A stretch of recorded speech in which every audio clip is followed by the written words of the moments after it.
All right, y'all. Ain't no half stepping with Marcus J is live. We are back in the building. We're thanking everybody for rocking with us. We got a great show for you, as we always do.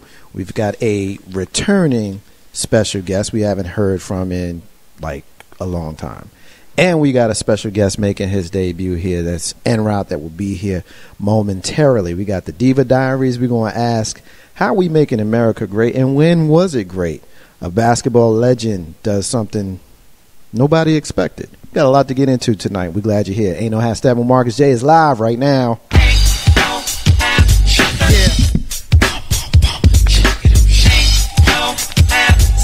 It's about that time. It's about that time to get.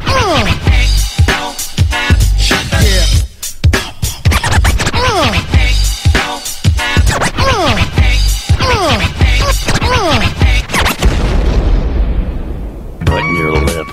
Open your ears. Strap on your thinking cap. Socially conscious talk that's entertaining with a dash of humor and the top sports stories of the week. It's time for Ain't No Half Steppin' with Marcus J. Sellers has Jordan. Jordan with 2 seconds to go. Puts it up and scores at the buzzer. Michael Jordan has won it for Chicago. Manning lobs it. Burris alone. Touchdown, New York. Down goes Frazier. Down goes Frazier. Down goes Frazier. He hits one deep to right center. That ball is out of here. The Yankees win the pennant.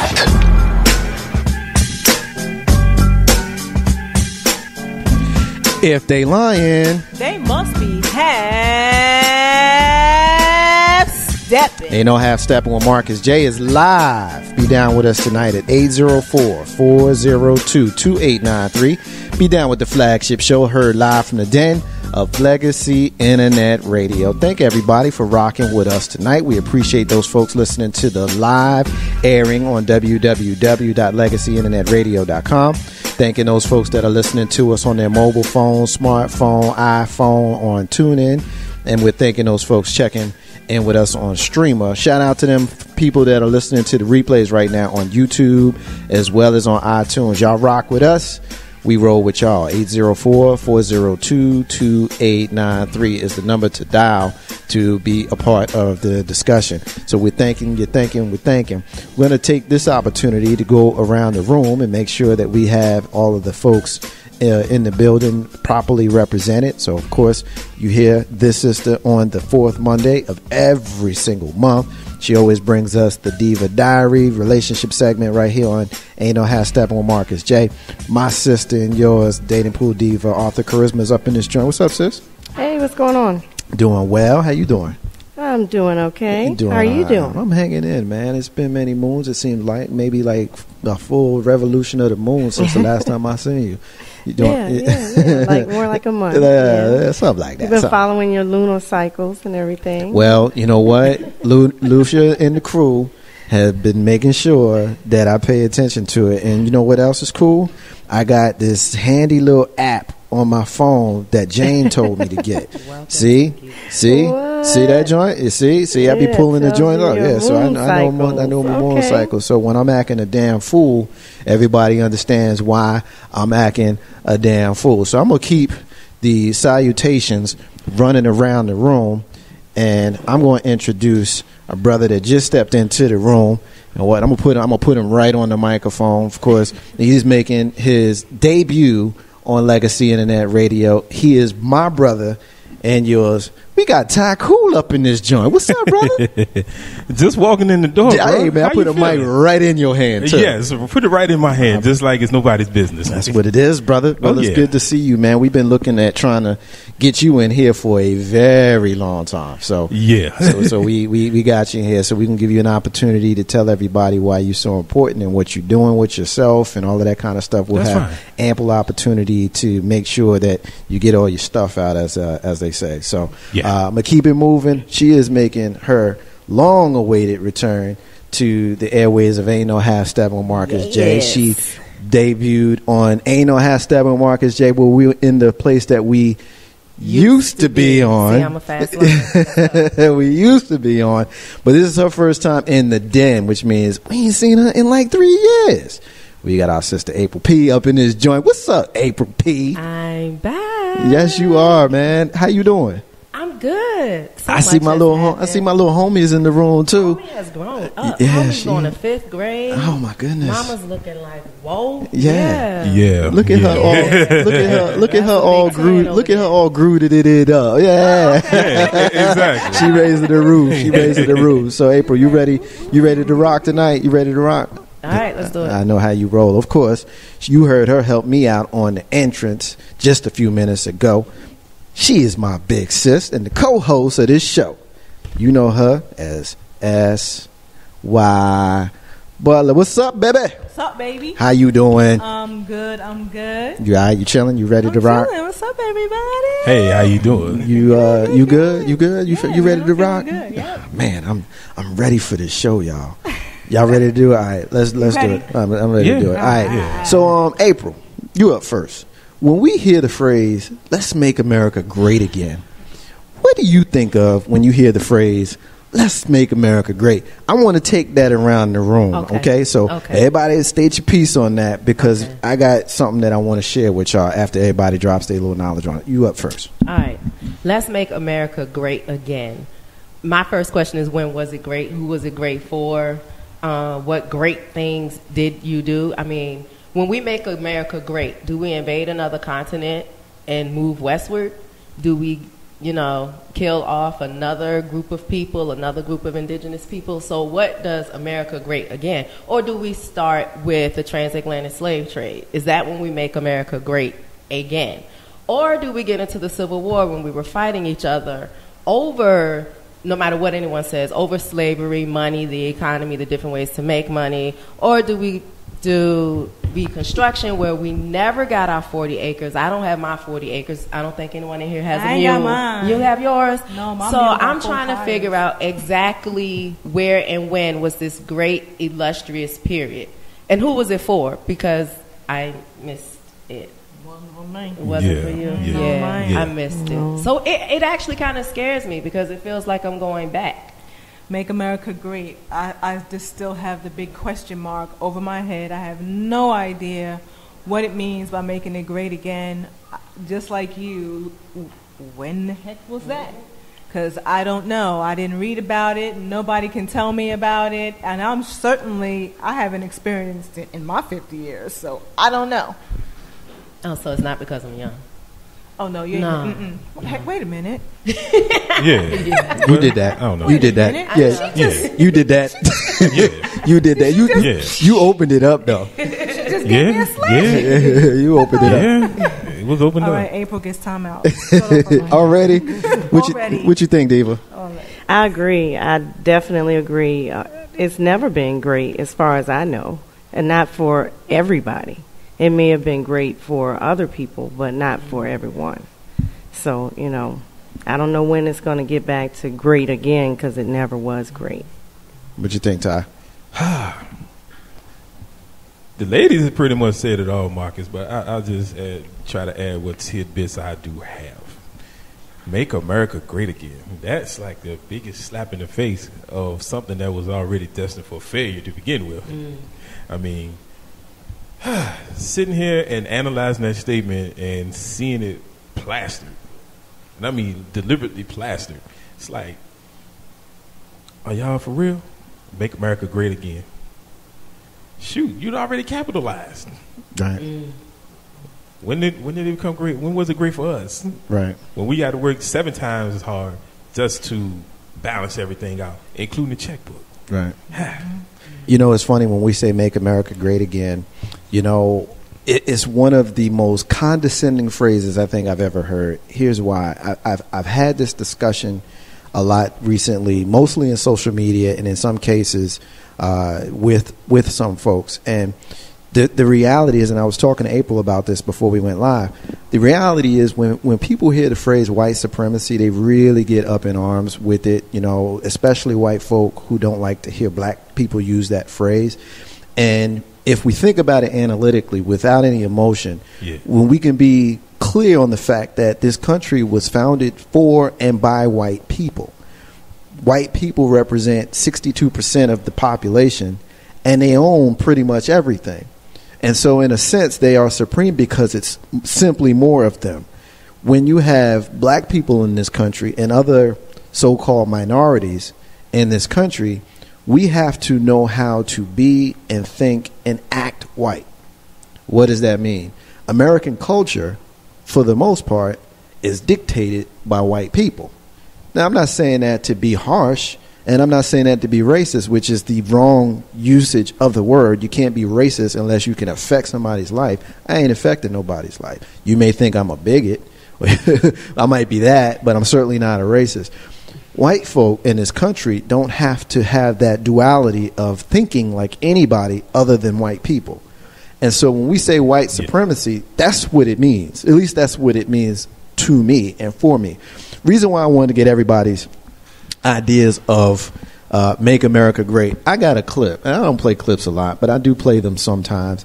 I thought this clip was, to be frank, it was funny, but this dude kept it 100. I'm going to shut the mics down. The clip's about 5 minutes. I want to listen to it, and then I want us to comment on it before we move on to other stuff. Hold tight. Here we go. My name is Charity Croft. There's been a phrase floating around the country lately, and it got me to thinking. Which part of American history are we referring to? So let's take a trip in the American time machine and find out. It all started in 1607 when we first landed our ship in what would soon become the colony of Virginia. It's kind of funny that we're so hard on illegal immigrants these days, considering the fact that the founding fathers of our country were illegal immigrants. And I know what you're thinking. The founding fathers can't be considered illegal immigrants because there was no government in place when the settlers got here. False.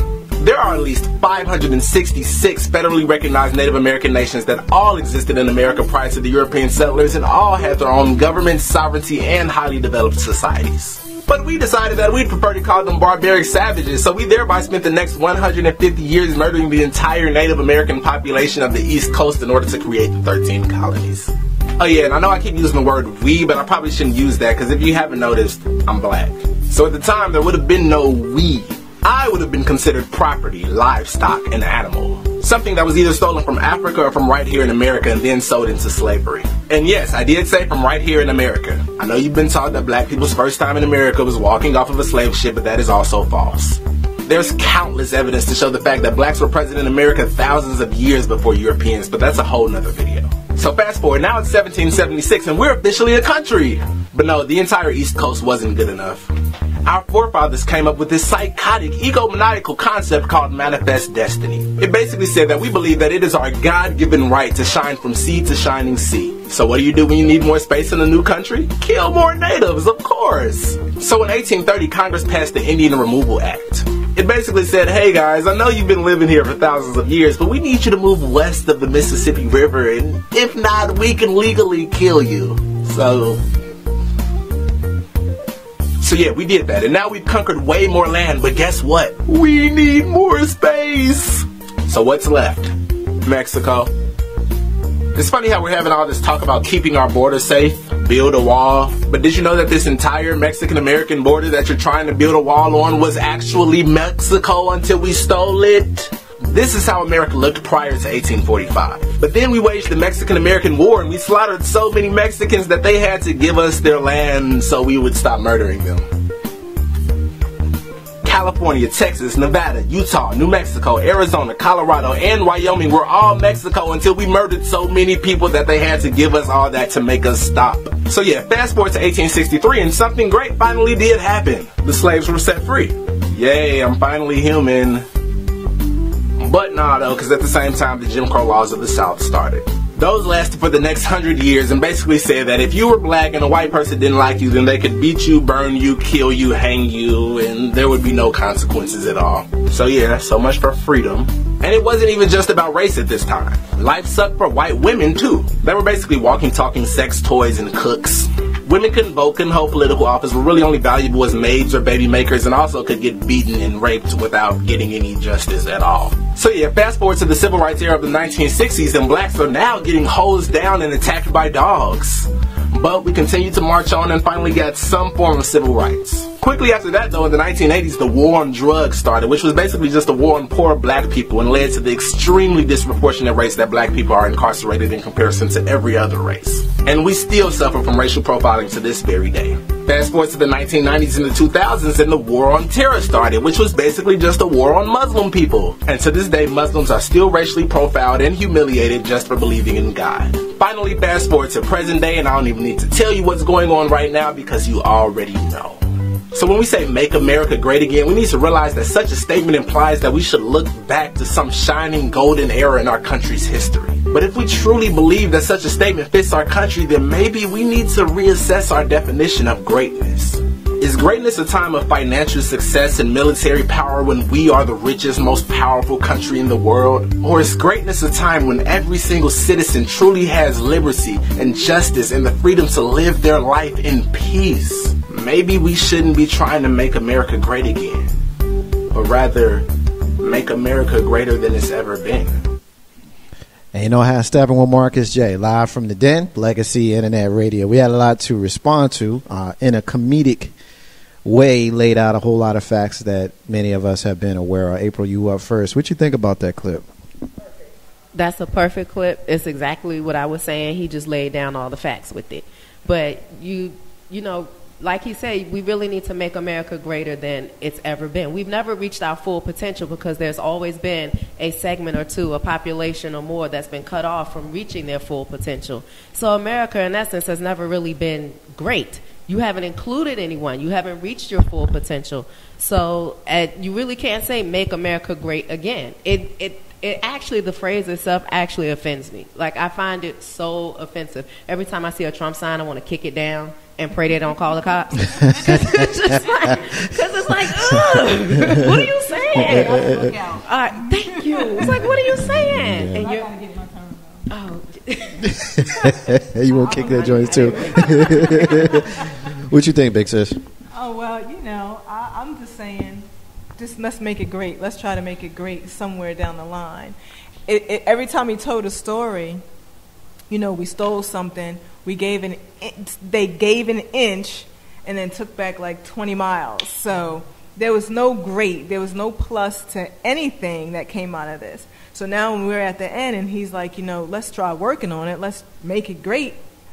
Let's just make it great. There's no again. Right. There's no better than. Right. It has not been great. Right. This is perfect. He absolutely needs to actually be a teacher. Right. Mm-hmm. Because the way that he did this would be the way that our children will absorb it. Right. You know, so he actually needs to just go ahead and. No, he's got YouTube. He's got a YouTube channel, and his information is on my page. So I'm gonna have anybody my kids watch him. who wants to get more of that is more of that. That's just the one that I found. First of all, shout out to our family right now checking us out on Facebook Live. We see y'all. We appreciate y'all for rocking with us. We see our brother Mr. 3375 is checking us out. Our sister Katrina is checking us out.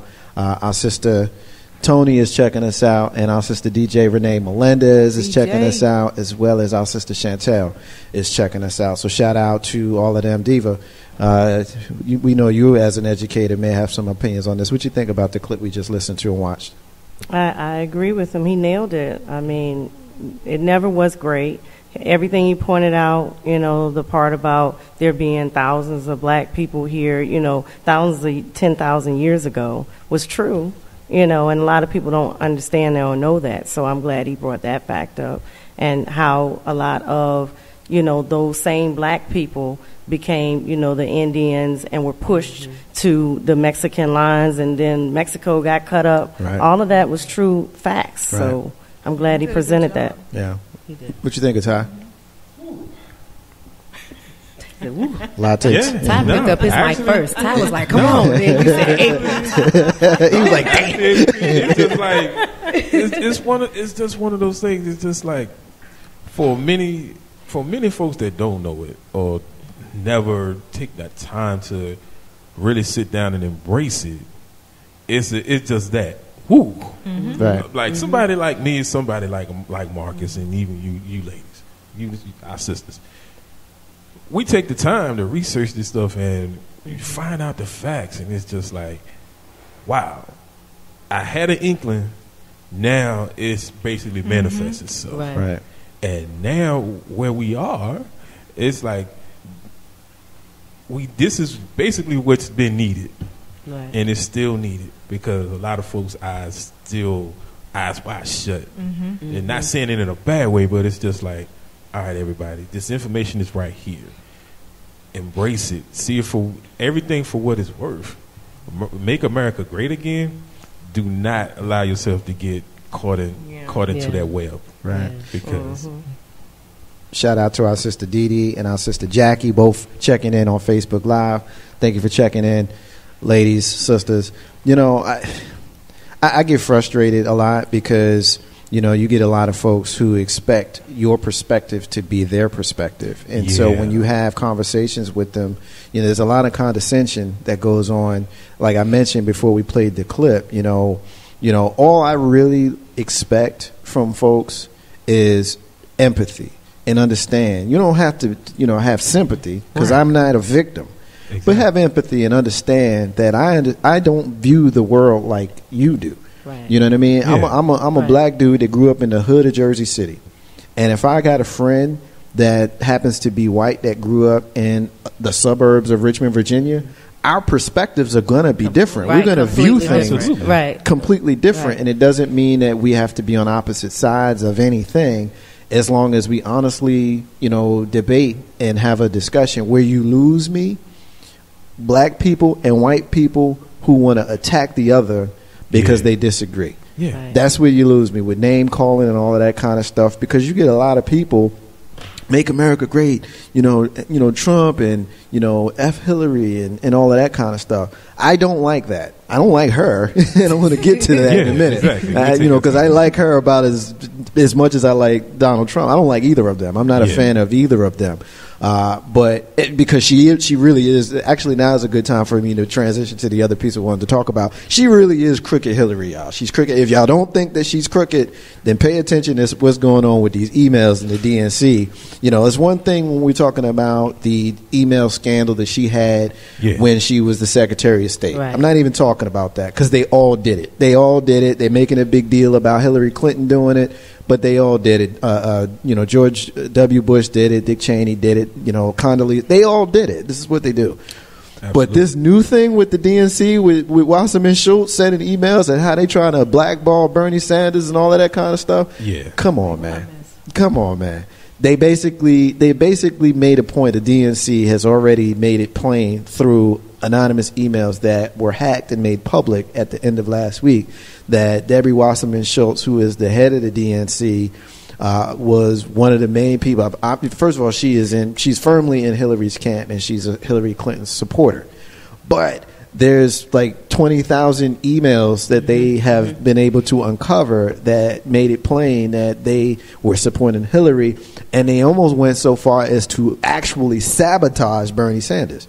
You know, saying things like maybe they should leak that he's not really a Jewish person, or what is his real religion, or is he an atheist, and things of that sort. And so you can't tell me that the person who was head of the DNC when that was going on, who resigns and always and already has a position in Hillary Clinton's campaign, is not complicit with the woman herself. So when I say, or when Donald and I say crooked Hillary, I mean, come on, man. I mean, really, Ty, help me out here, bro. I mean, that's just one example. That's one of many. I mean, I'm just uncovering stuff because I'm one of those brothers. Sometimes if I'm caught up doing something else, I got to rewind myself to get back on point. But seeing this headline in the paper, I was like, okay. Yeah. April, jump in. Wow, I'm missing stuff, huh? Yeah, to me, it's ironic that you resort to the same tactics that people used against Obama. You know, he's not really Christian. He's not American. He wasn't born here. He wasn't born there. He isn't this. He isn't that. You know, he goes to Jeremiah Wright's church, yada, yada, yada. But then he's a Muslim. Right. Thank you. But then you use some of those same tactics against someone in your camp. And really, why? Because you feel threatened. You know, there's really no reason for anyone to try to sabotage. If I'm confident in myself, I don't need to sabotage your campaign. Absolutely. I'm going to walk in that confidence like, I'm going to get her. Fair fight. Right. Fair fight. You know, so I just think it's ironic. It's gotcha. You know, Yeah. so now Well, they'll spin it. it's just- They'll spin it. Yeah. Just like they spun last week when Melania Trump, plagiarized a large chunk of, Michelle Obama's. Don't they know we watch too much Scandal? But to fall for the banana in the what's tailpipe? crazy? I'm gonna tell you something. No. Here's where I get really mad, though. Go ahead, bro. You got intelligent people going on TV trying to justify that.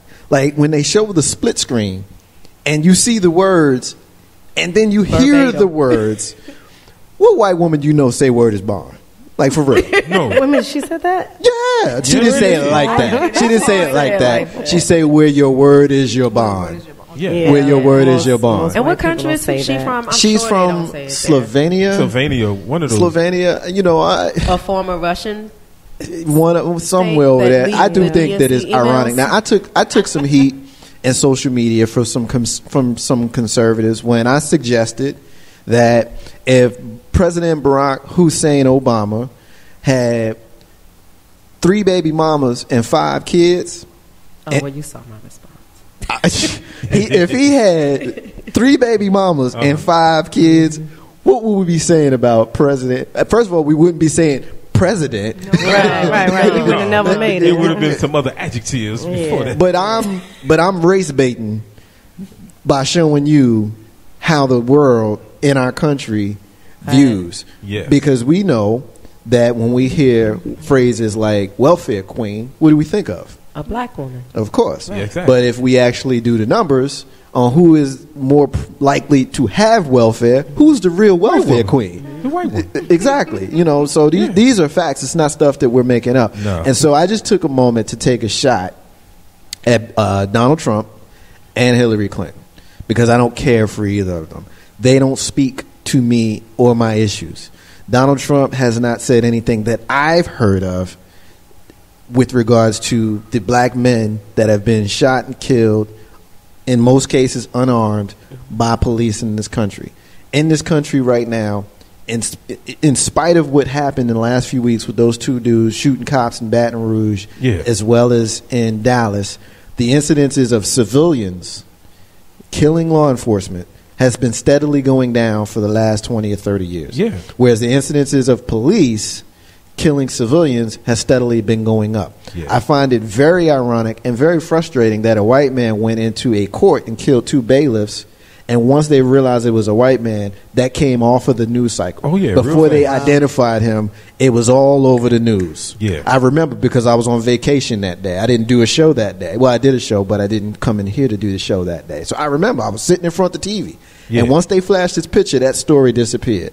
This is the way the narrative goes. Now, there is one person who is running for president who has spoken to those kinds of issues. His name is not Donald Trump. His name is not Hillary Clinton. His name is Gary Johnson. I think everybody should take a listen to this man. Just pay attention to how he speaks to the situation that I'm discussing here. Take a listen. Would you begin to try to heal this divide, to heal this pain between the law enforcement community, minorities who feel disregarded and distrustful of the authorities? Where do you start?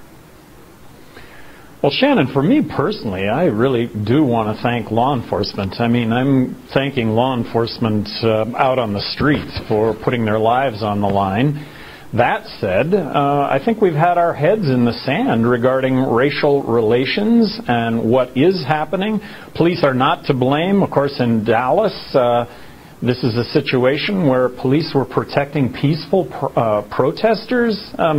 Heartbreaking, but let's thank police officers, and let's, as a nation, let's come to grips with the discrimination that has existed for so long and absolutely needs to be addressed and recognized, and let's stop with the discrimination. Well, when you say discrimination, what do you mean? I mean, people that are racial minorities. I mean, the president talked yesterday about how he believes that they are targeted more, they're stopped more, those kinds of things. I mean, when you look at some of the hard numbers, 13% of black drivers say that they've been stopped or pulled over. As that compares to about 10% of white or Hispanic drivers that say they also are regularly pulled over. So where do we go with this conversation where even if the numbers don't look like there's disparate treatment, that maybe some feel like there is disparate impact for them, and how do we close that gap? Well, we start by recognizing that there is desperate treatment. If you are arrested on drug-related crime and you're of color, there's a 4 times more likelihood that you'll go to prison. So they are getting stopped more often, and this is a reality. That we recognize this for starters, we need to recognize this. We need to recognize that it has been going on for a long time, and awareness, conversation, dialogue, this is what needs to take place in this country, and that's how we're going to heal ourselves. Ain't no half stepping with Marcus J. live from the Den Legacy Internet Radio. That was the voice of Gary Johnson. Gary Johnson is the Libertarian candidate for President of the United States. And he is someone that I have been watching very, very closely. I want to get a couple of comments in from the crew that's listening and watching us on Facebook Live. Once again, thank y'all for checking us out. Our sister Shanetta, she is saying keep speaking the truth. She's kind of tripping off of me saying baby mamas. And it's amazing how the word black is thrown around. In the beginning, Obama was characterized as mixed. When he won the nomination, he became black. That's a very good point, Shanetta. Very good point. Our sister Bella from Twi After Dark on Sunday nights is checking us out, and she's saying peace to you, April P. And she's also saying, tell Amazing Grace that she loves her. And so you get some love. I'll tell her in the car because she's not going to recognize Bella. Yeah. So let her know who that is. And so go ahead and jump in, ladies. Ty, anybody? I was going to defer to Ty because he was looking like... Ty got the face on again? He was, yeah. Ty got that face on again? No, it's like, wow. I mean, when she said the whole, that part, I guess, or not, when she said about discrimination, it's like, what world are you world are you living in? Right.